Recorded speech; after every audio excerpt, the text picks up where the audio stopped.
Audio Jungle. বন্ধুরা, ভিডিওটিতে click করার জন্য আপনাদেরকে অসংখ্য ধন্যবাদ। আপনারা দেখছেন Mintiya informer YouTube channel. Mintiya informer YouTube চ্যানেলের পক্ষ থেকে আপনাদেরকে স্বাগত। আশা করি আপনারা সকলেই ভালো আছেন। আজ আবার একটি গুরুত্বপূর্ণ আপডেট ভিডিও নিয়ে আমি আপনাদের সামনে হাজির হয়েছি। তাই গুরুত্বপূর্ণ আপডেট ভিডিওটি জানতে হলে অবশ্যই ভিডিওটি স্কিপ না করে সম্পূর্ণ ভিডিওটি দেখতে থাকুন। যে সমস্ত বন্ধুদের নাম বাংলার আবাস যোজনার ঘরের তালিকায় রয়েছে তাদের জন্য আজকের এই ভিডিওটি অত্যন্ত গুরুত্বপূর্ণ হতে চলেছে, কারণ আবাস যোজনার টাকা ছাড়তে চলেছে নবান্ন। বন্ধুরা, ইতিমধ্যে আপনারা সকলেই জানেন যে 100 দিনের যে বকেয়া টাকা ছিল সেই টাকা কিন্তু রাজ্য সরকার মিটিয়ে দিয়েছে। এরপরে আটকে আছে যে টাকা, সেটা হচ্ছে বাংলার আবাস যোজনার ঘরের টাকা, এবং এই টাকা কবে দেবে এই বিষয়ে বিস্তারিত জানতে হলে অবশ্যই ভিডিওটি সম্পূর্ণরূপে দেখতে থাকুন। যে সমস্ত বন্ধুদের নাম আবাস যোজনার ঘরের তালিকায় রয়েছে তাদের জন্য সুখবর, কারণ মে মাসের 1 তারিখ থেকে বাংলার আবাস যোজনার ঘরের টাকার প্রথম কিস্তির টাকা আপনার ব্যাংক অ্যাকাউন্টে ক্রেডিট হবে।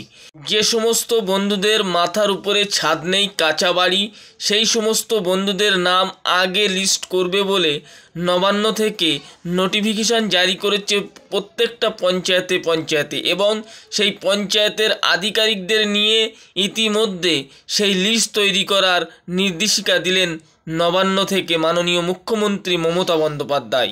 এছাড়াও এই লিস্ট বানাতে মাননীয় মুখ্যমন্ত্রী মমতা বন্দ্যোপাধ্যায় পুনরায় আবার বাংলার আবাস যোজনার বাড়ি নিয়ে সার্ভেও করতে পারে বলে মনে করা হচ্ছে। এছাড়াও মাননীয় মুখ্যমন্ত্রী মমতা বন্দ্যোপাধ্যায় জানিয়েছেন যে যে সমস্ত গরিব মানুষের মাথার উপরে কোনো ছাদ নেই এবং কাঁচা বাড়ি, সেই সমস্ত ব্যক্তিদের নাম যাতে আগে থাকে এই নিয়ে পঞ্চায়েত স্তরে কিন্তু একটি বৈঠক করতে বলা হয়েছে। মাননীয় মুখ্যমন্ত্রী মমতা বন্দ্যোপাধ্যায় এও জানিয়েছেন যে 11 লক্ষ বাংলার আবাস যোজনার যে বাড়ি আছে সেই 11 লক্ষ বাড়ি কিন্তু তিনি একই সাথে করতে পারবেন না, এবং পরস্পর কিন্তু প্রত্যেকেই এই 11 লক্ষ উপভোক্তাদের ব্যাংক অ্যাকাউন্টে তিনি বাংলার আবাস যোজনার ঘরের টাকা পৌঁছে দেবেন। বন্ধুরা, নির্দিষ্ট সময়ের মধ্যে বাংলার আবাস যোজনার ঘরের টাকা পৌঁছে দেওয়ার জন্য ইতিমধ্যে নবান্ন থেকে বিভিন্ন ধরনের প্রস্তুতি শুরু হয়ে গেছে, এবং প্রথমে 11 লক্ষ উপভোক্তাদের ব্যাংক অ্যাকাউন্টে এই আবাস যোজনার ঘরের টাকা দিতে চলেছে রাজ্য সরকার।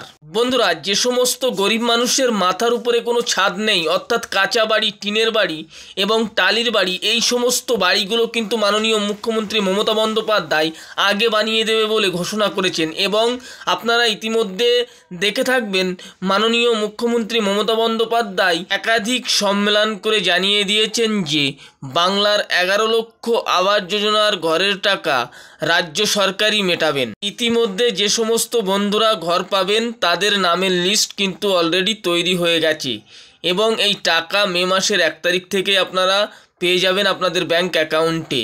ভিডিওটি ভালো লাগলে অবশ্যই লাইক, কমেন্ট, শেয়ার করতে ভুলবেন না।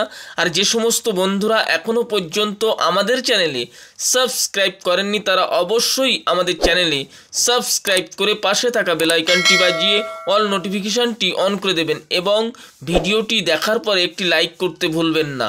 এবং আবাস যোজনা নিয়ে যদি কোনো প্রশ্ন আপনার মনে থেকে থাকে তাহলে অবশ্যই কমেন্ট সেকশানে গিয়ে কমেন্ট করতে পারেন।